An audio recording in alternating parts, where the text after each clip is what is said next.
Hey guys, Mustached Tom here to review the movie Good Fortune. So as you can probably see, with this being an October release, I'm a little late on this one, but better late than never, I suppose. So I had seen the trailer for this movie a few times before going in to see it. And I do think there were other reviews up there, but I haven't seen those yet, so my mind hasn't been altered by them. My job, as per usual, is to review it as objectively as possible. So, the movie begins with an angel named Gabriel watching over a man named Arch, as in Archangel, I suppose, is the meaning behind that. And it seems that Gabriel occupies a very specific job in the Angel District, or whatever you would want to call it. His job is to help avoid texting drivers from getting into fatal car crashes by giving them a little angelic miracle tap, and then they look up from their phones and lo and behold, they avoid a fatal accident. So he, in doing this, comes across our main character. Now, I'm just going to jump a little bit ahead and say that I think the acting in this is a little bit too stale for my liking. Especially from the main character, Arch. You see, my problem is that this guy, the character he's supposed to be, is supposed to be a sort of good-natured but down-on-his-luck type archetype. This isn't anything new, but I digress. Point being is that what really sets off my alarm about the acting being what I'm just going to call stale is that there comes a point in the movie where the character is down on his luck, the low point of his movie, and I don't believe the character, as the acting does not fit with the attitude that he is submitting to, that being one of, yes, suicide. Now, that can drum up in a multitude of ways, from anger to fear to sadness and crying and all sorts of deep, intense emotions, I imagine, or have even gone through it. As someone who has gone through it myself, I can tell you that, aching through those moments is no, still perform, still action or still motion. There's definitely a lot to it. So seeing it betrayed in such a soft and almost hand-wavy motion, as almost to say, oh, don't worry, it almost comes across like he's joking at this point in the movie, despite the misfortunes we learn about the character, like him having to sleep in his car from his losing to that very car, so he's virtually homeless. As someone who still occupies a home, I can tell you that losing a home is something that I dread every single day. As someone who lives paycheck to paycheck, I can tell you that I would be a mess when that time I feel is inevitably gonna come because I don't have enough support on this job of mine being a YouTuber. So I can tell you from experience that that drive would elicit way more emotions, even more so, because his conditions are actually of the worst variety right now in terms of where he is in the movie. But the movie has other ideas. Capitalism versus socialism. And no, that's not a joke. That's sort of the vibe of the movie, in terms of the removing one of the layers and just talking about what the movie is sort of, I guess, criticizing in this context. As we cut to this other guy, played by Seth Rogen, who is the ultra rich guy.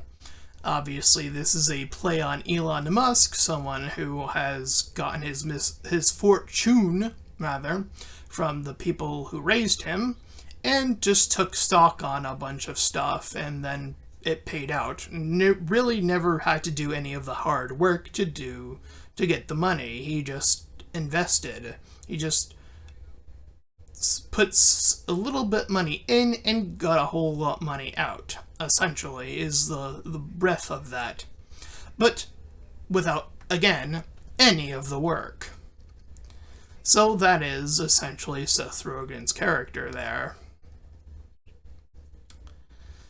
And you have Keanu Reeves as the main angel that you see in the middle there.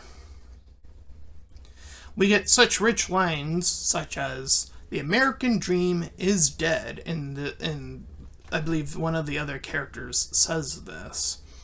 Now, my line is that America's the best at being mediocre. That is what I say, instead of saying the American dream is dead. Because I don't think it is, but I also want to still criticize America. So instead of saying what I feel is a lazier line like the American dream is dead, instead I would personally say, America's the best at being mediocre. And that is the height of America, by the way. So yeah, I think this movie takes stock in some pretty stale line writing too, quite frankly. But hey, you can always deliver it pretty good, I suppose. After all, that is an actor's job, is to make people believe in the scenarios that they are in. And that's sort of my main problem with the main character, is that I stopped believing that he was going through these tough times, because he never acted on those tough times really hitting him. And here's the thing, is that I feel like this would be more approachable for an introduction to a new actor. And here's why I say this, and it's not the first time I have said this. Recall, if you've seen my videos before, my review on Kung Fu Panda 4. Yes, an animated film. This movie was about handling the mantle down to a new protege. My issue does stem from the fact that this new protege is still acted on by Awkwafina, who has had so many previous roles stowed upon her beforehand. I feel like there would be much more of a genuine, emotional, impactful, each impactful moment that would happen in this movie if it was a introduced actor. Someone who's completely new to the table, never heard of this person before, never worked on anything else prior to this movie, and is experiencing all the highs and lows that come with that. That too feels like this is very much in that ballpark. I feel like this good-natured man feels like, down on his luck, hasn't had an opportunity to, make a name for himself. It seems to be the fill-in-the-blank answer. So why not literally have someone who's never had the opportunity to work in a place like Hollywood in the movies be the actor? See what I mean? I'm filling in what this movie missed as an opportunity to do. I miss the good old days where in the credits of the movie it said introducing this actor. The last time I have seen that in a movie was Freddy Krueger. Let me repeat that. The first Freddy Krueger movie is the last time I have seen introducing this actor. That is insane. That I have to recall that far back for a time that a movie actually did that, to my knowledge. And by the way, That actor was Johnny Depp. Spoiler alert, I guess, for a movie that's that old. But once upon a time, he had a first. Wow, shocker. I know. So anyways, getting back to the movie. So, as we cut to our fellow angels, and Gabriel is hearing the tales from Azrael about how he pretty much did this miracle, performed a miracle of someone who is down on his luck. So that is what Gabriel wants to do. So he makes it his mission to directly incur on the life of this arch gut character, the main character of the movie. We have Jeff, who's again Seth Rogen, the rich investor guy. So eventually he hires on Arch himself, which has, since Gabriel is following this guy, he was supposed to save somebody else, the lady you see, Kiki Palmer's character, the one on the lower right there, aka Arch's girlfriend in the movie, from getting in a texting and driving accident. So she was supposed to get guidance from, invisible guidance from Keanu Reeves' character. He was so focused that she did not, and thus this rigmarole is starting to fall into pieces. He is punished by having his wings eventually removed, but that doesn't happen quite yet. He's just tasked to officially fix the mess that he has now gotten himself into. It's a little bit more interactive than Angels Take the Field and, oh god. I had the movie name, Angels on the Outfield, there we go. I almost blanked out on it. Being that interactive with, the world around them, as it were. So, as Arch is living this miserable life, he is offered a direct message from Gabriel, giving him an insight into what his life will be like moving forward. And it's a upgrade ? He's shown quite a little bit of stuff, from working at a postal office to having to have a piss bottle because of the work conditions, and having to put it down his dog sometime in the future, which isn't anything good on those horrid situations. Again, something that I feel like would elicit more of an emotional response than, I have to put down my dog? That's sort of like the performance I'm talking about. That's, I'm not mimicking it perfectly, but that's sort of the attitude of just saying the words, I have to kill my dog, rather than lament it, rather than get that connective feeling bridge across to me, the viewer. Because, again, the acting isn't coming through. It's stiff, it's stale, it's still on that surface level.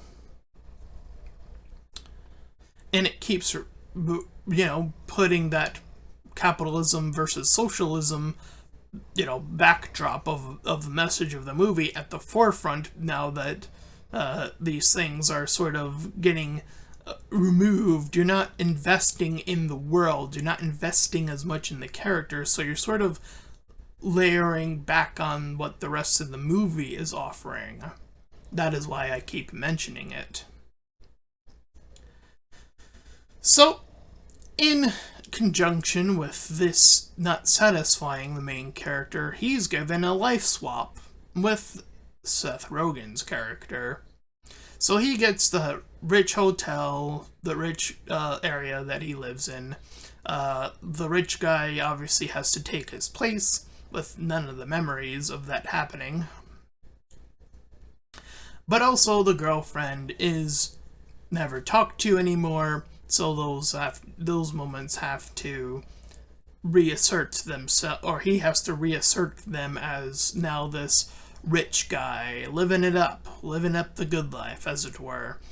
And it's, again, that accumulated wealth versus living in with the person socializing.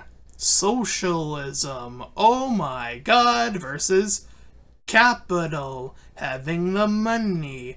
Oh my god, wow, I brought those two words into fruition. Who could have ever seen that coming? It's almost as if there was another reason I was doing that, and there it is. So yes, his social life isn't going great anymore, as at least the first time it did seem to go well. He gets the girl back, and everything seems like it's fine.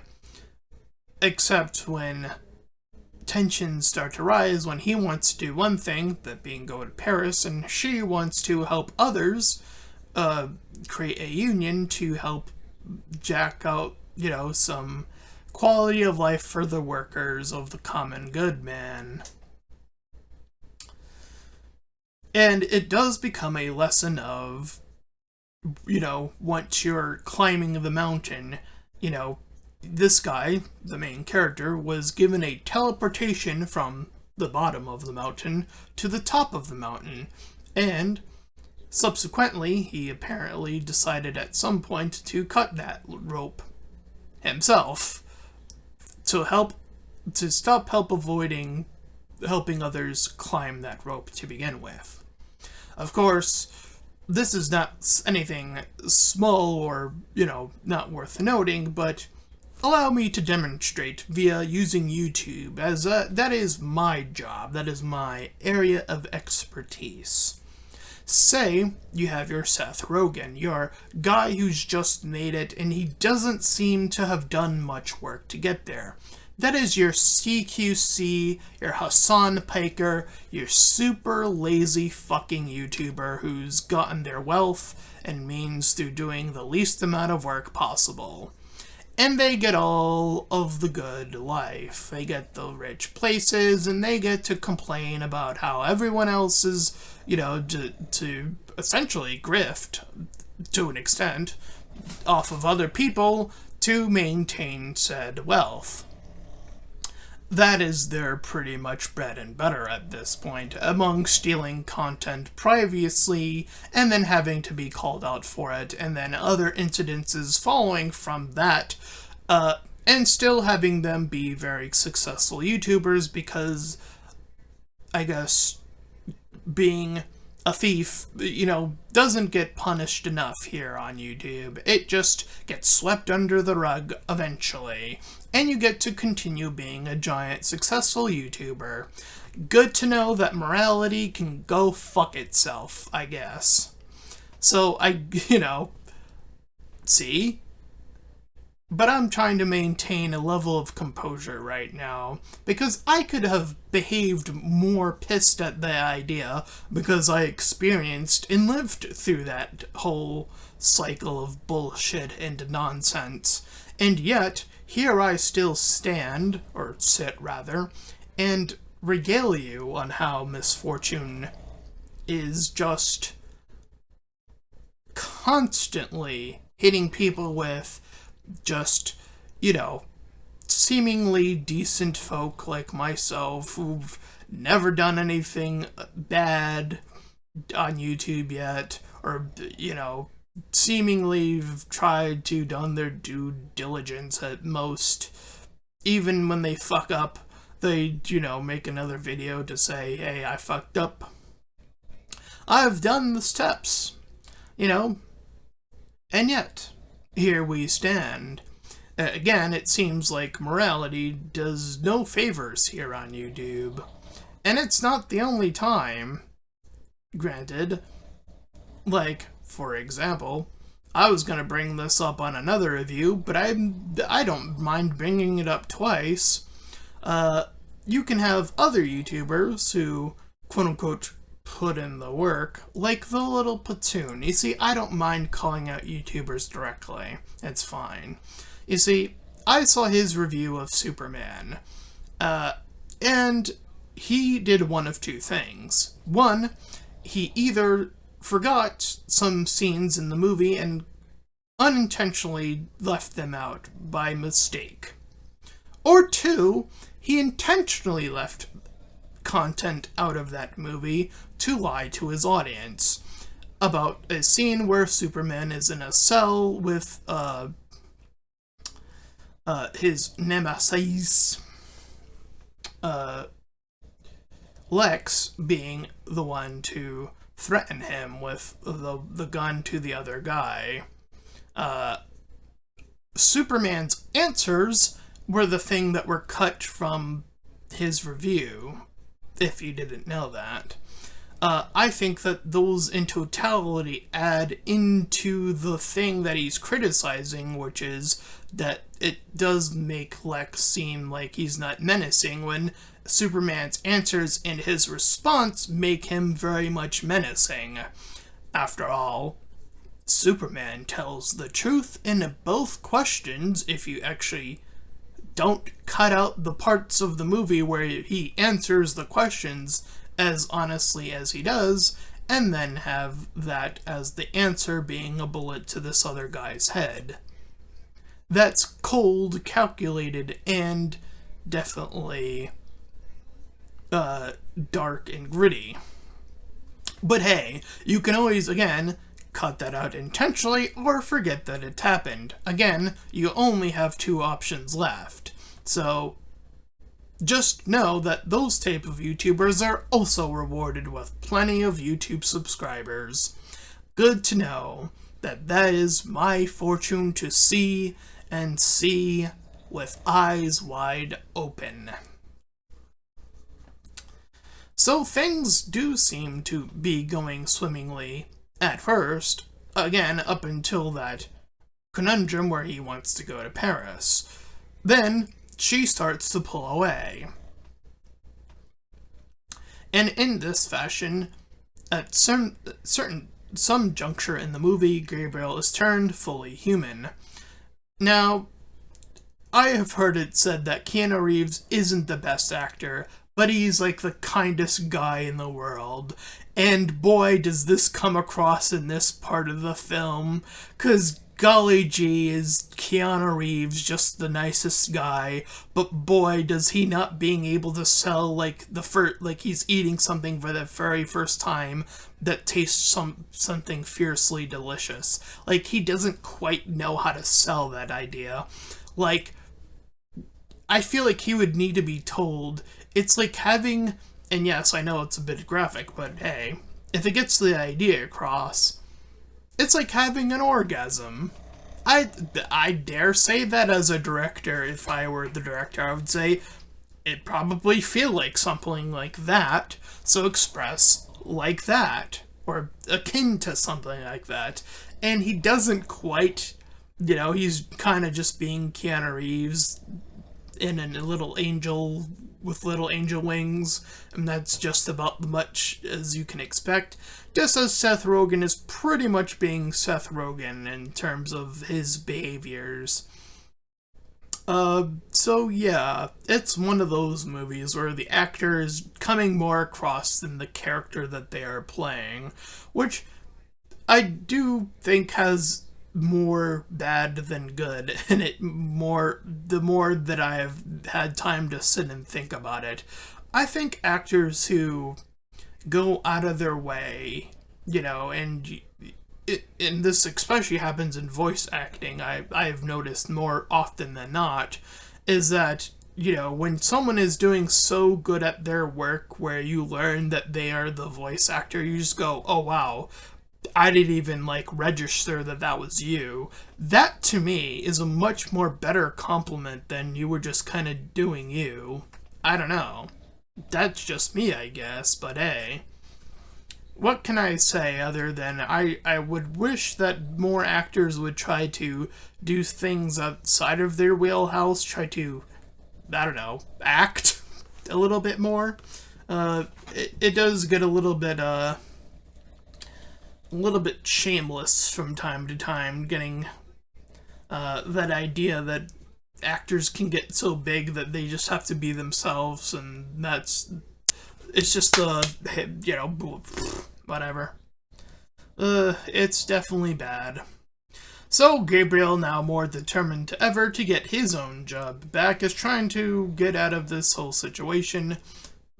The main arc guy is pretending he gets like in an accident. He pretends to have amnesia to hoodwink Jeff into trying to live that life a little bit longer, only to see that the girlfriend is getting pulled further and further away.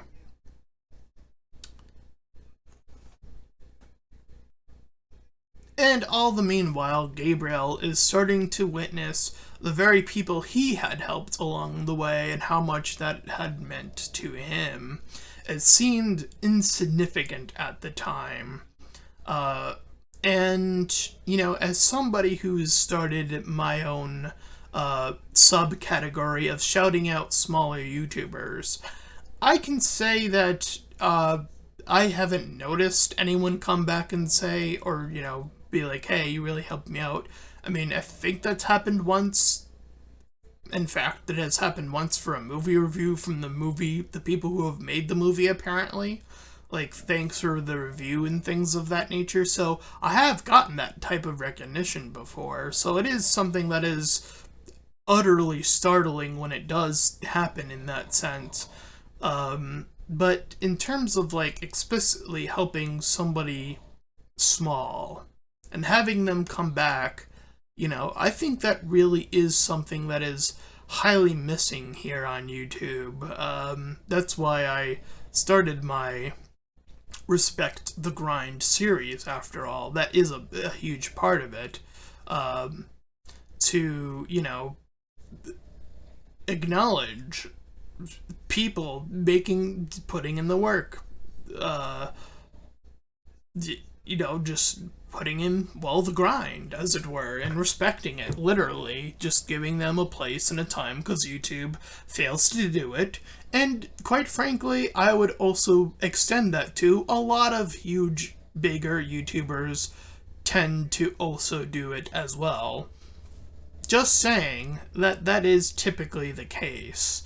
I think a lot of big YouTubers don't realize that they're the ones who are cutting the bridge, so they're somewhere between the two characters that I'm trying to make that point across. So, obviously there is a balance in all of these things.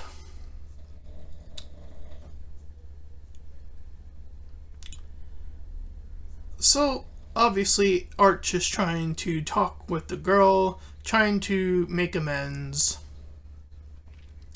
And he sees that she is the one who's trying the hardest to fight for the opportunities for others.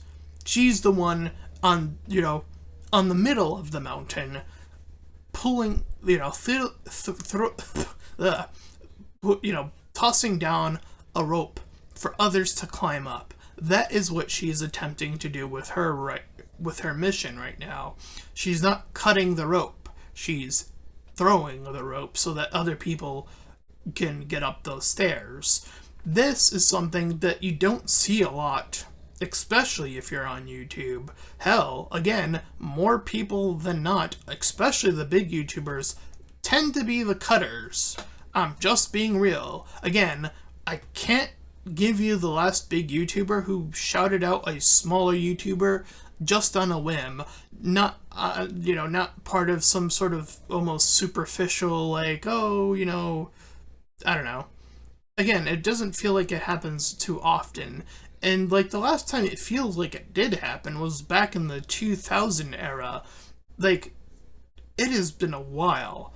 And I have not seen hair nor high of any high YouTuber being like, hey, today, you know what, I'm gonna shout out this smaller YouTuber. I have not seen that in, let me, a decade. Close to a decade. If at all. If I'm being super generous. That is how long it has been since that has last occurred, my friends. If you come across and made it this far in the video, just know that, you know, advocating for those bigger YouTubers doesn't mean much if you're one of those fellow YouTubers and trying to make that grind your own grind. Just saying, don't expect them to toss down that rope. 'Cause boy oh boy, do little of them reciprocate such, you know, actions in their life. So, it is Gabriel, now human, who loses his own job, who has in need of getting one, you know, losing his own misfortunes alongside Jeff, who sees that just having money alone, capitalism, isn't good enough. You need that other half, that socialism, that thing that, you know, so many people try to scare you away from. It's like, you do realize that socialism just comes from the word social, right? You don't know the root word of that word when you're using it. That's what I hate about this whole political climate. Because, there's another one that gets thrown in there, and that's the word communism. Spoiler alert, everyone who goes to church is a communist. Their commune is the church. The more you know. 90, you know, however many people still go to church, they're communist. Whoops. Happy to spell that out for you. So now you know that everyone has been misusing that word. That's the way I use it now that I know that is a portion of communism. I love to use it in that sense because it would throw everyone else off in the political sphere. Just saying. So anyways, getting back to the movie. So yeah, it's obviously becoming very much about fighting, you know, this corporation attitude versus fighting alone or fighting together, or no, sorry, fighting as a corporation or fighting to live in the circumstances of being at the bottom rung of life. Is definitely a double uphill battle. There are two mountains to climb, unfortunately, and one of those mountains is living. So that mountain seems a lot more important than the fighting corporation mountain, which is what they all, you know, with which I'm sure with every corporation who's, you know, sliding their greasy hands together's. Not changing their bathrooms to sex neutral already so that we can end this trans debate once and for all by doing that first and then having people shut up by just having the rich, ultra rich people who own these companies force them to, you know, change all bathrooms to free and busy versus man and women so that way trans people can finally have, you know, something not to complain about. You know, and justifiably so, I would argue, but hey, see, I've offered a good solution. Something you don't see in political debate, by the way. Or not a lot in political debate. You get a lot of definitions of the Andrew Wilson grifting, you know, works without getting any real good solutions. So I thought I would offer one of the best solutions to that particular issue so we can move on with our lives. You're welcome. If you were wondering of that ilk. Anyway, so obviously things sort of flip where, since Arch is the one who is living in the household and Jeff is now the desperate one, he is the one trying to steal all the watches that he once possessed to essentially make it big yet again. He is shot for his transgressions in the shoulder.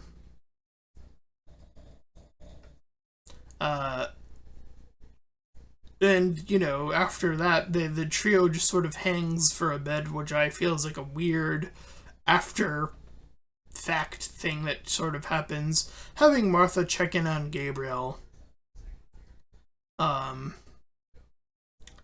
And him, you know, needing that final push, being told that he needs to connect people on a human level rather than one of an angelic being looking down, as sort of that implication being something to what effect, I don't know.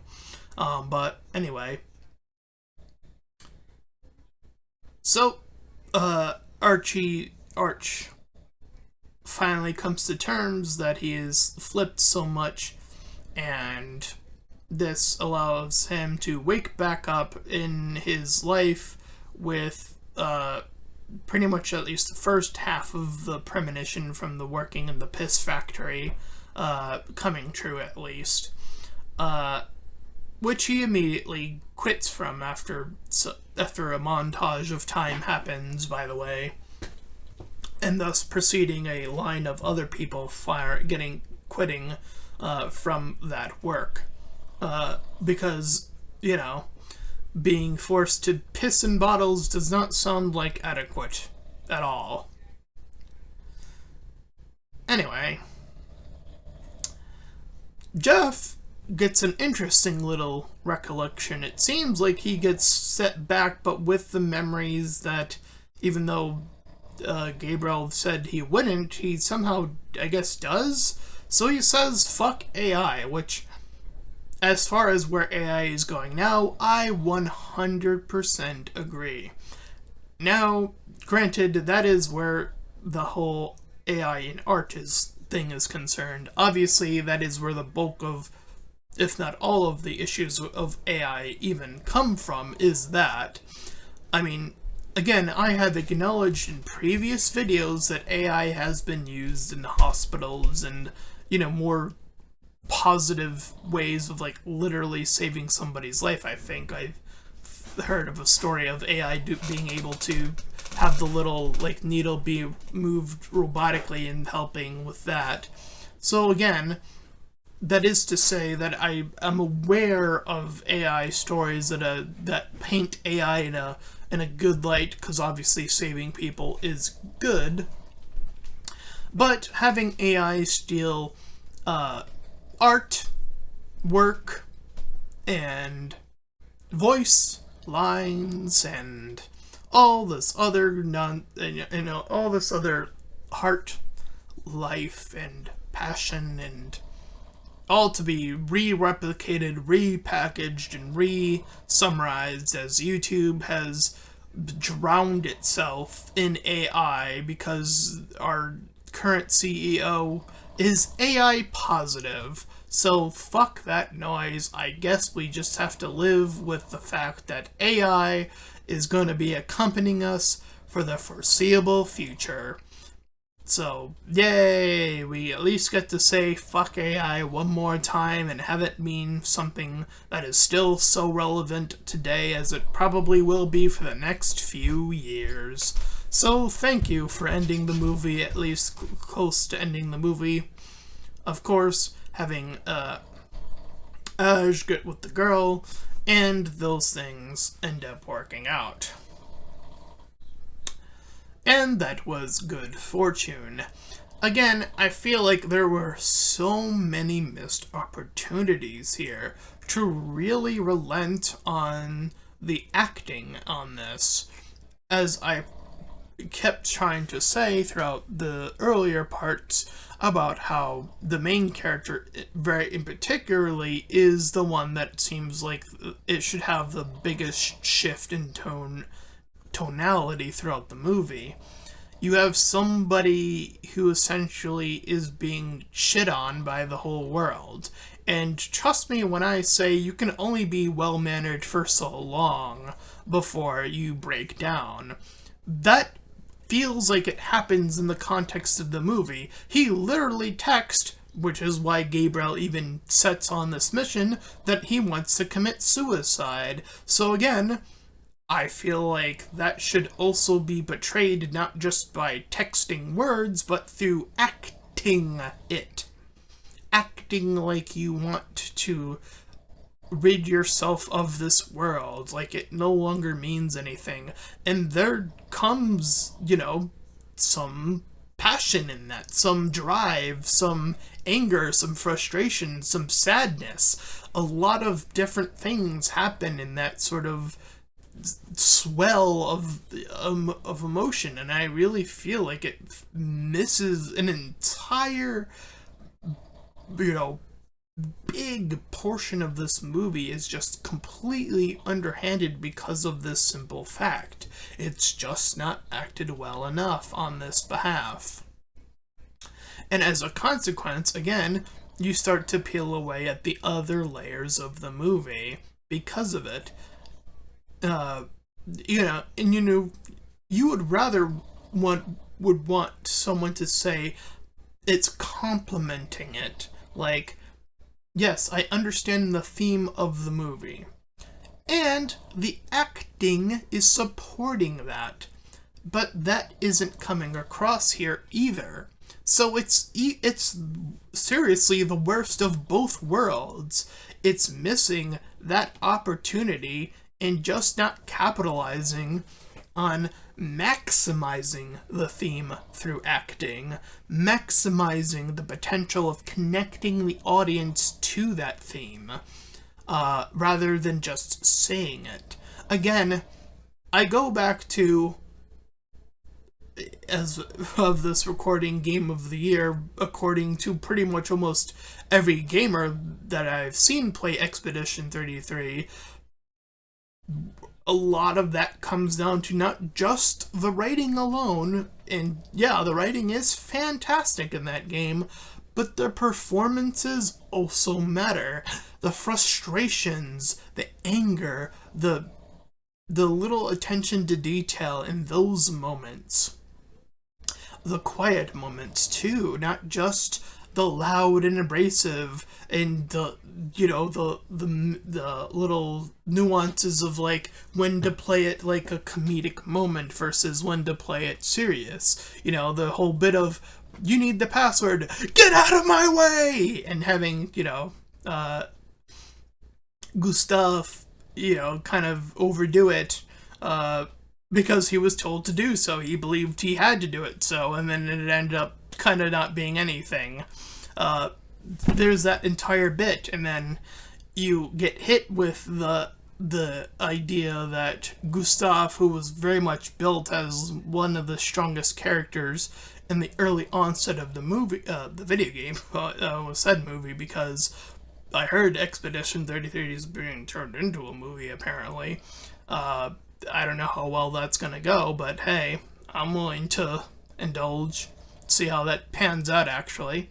But I digress in saying that the reason that works is because the acting is also meeting with where the writing is. It's not a stale performance. It's a performance that gets into the emotion, into the mindset almost. And that's definitely what's missing here again. And again, I also mentioned that of Keanu Reeves. Like I said, from everything I've heard about the guy, again, well-mannered, as far as I've been told by the big machine, that he is an angel in the symbolic sense, I suppose. He kind of does miss some opportunities himself there too because of that, because it still feels like he's sort of just doing Keanu Reeves, which again, I do think there is something particular about Keanu Reeves versus Seth Rogen, but it's very minute. Because I do think that can work in a certain aspect, and it did work in The Matrix, which is one of the movies that made Keanu Reeves pop off in the first place, right? That franchise in it of itself. It very much is that whoa energy that he maintains here as an angel, that is sort of deceptively both a double-edged sword in this case.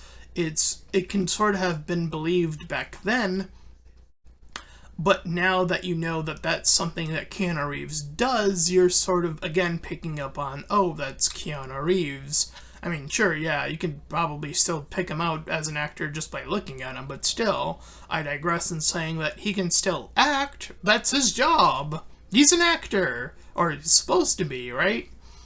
That's the point, is that you're supposed to sometimes put on that extra performance, put on that little extra something to make people believe what they are seeing on the screen is happening. And again, that feels like it is very much not the case a lot of the times in the movie Good Fortune. So yeah, I'm gonna give this movie a surprising 5 out of 10. I feel like so much of this movie is depending on those two threads just not connecting. It's like two, threads that just exploded before hitting an impact, before connecting properly. That's what it feels like watching this movie. You have the writing on one end of those little connectors, and the acting on the other, and they're just never connecting. For a lot of the characters here. And again, I feel like that is definitely a mismatch, not made in heaven, I guess, to make a pun out of this whole nonsense. But hey, if you ended up enjoying this review, plus, I guess, some politics, because, capitalism versus socialism brought that up in the first place, then please feel free to like, comment, and subscribe. Also, make sure to check out those links in the description and want to head over my petition to help out smaller YouTubers like Keke Palmer's character does. Let's see, I'm doing it despite being small. There you go. I'm her energy. That's where I fit in all of this. That's me, okay? I'm the Keke Palmer energy in this movie. All right. You can comment. You can do all that cool stuff. You can check out my PayPal, where you can help support me directly, or you can join my Discord, where you can join collab, shill for free. And until next time, everyone. Bye bye.